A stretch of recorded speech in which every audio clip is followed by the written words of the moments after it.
Hi, and welcome to this episode of Delfield Tech Talk. Today we're going to be going over proper operation of cold rails and wells. Out in the field, you'll see these units have Danfoss ERC controls.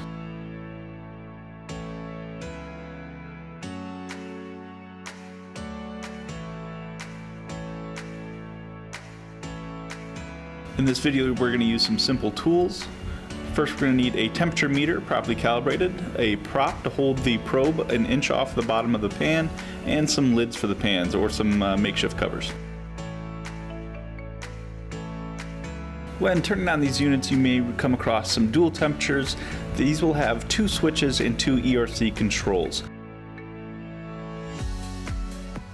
Take into consideration the atmospheric conditions when you're selecting your set point. We recommend between 10 to 16 degrees, and the actual temperature 1 inch above the bottom should be about 8 to 10 degrees above that selected set point.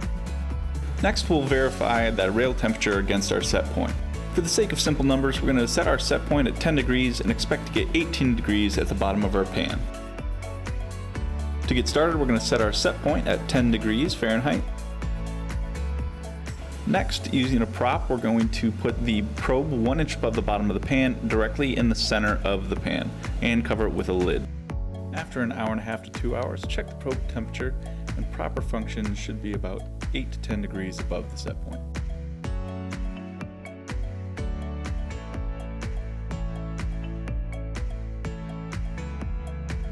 One of the most crucial things about these cold rails is they need to be shut off each night for the best performance. Several reasons for shutting down each night is that units over time will build up frost, resulting in pans freezing into the unit, and in addition to that, the frost acts as an added insulation, preventing cool air from entering the well. This, in turn, keeps the stored product from being the desired temperature.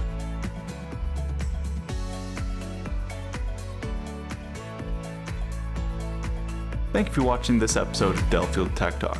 For more information, follow our YouTube channel.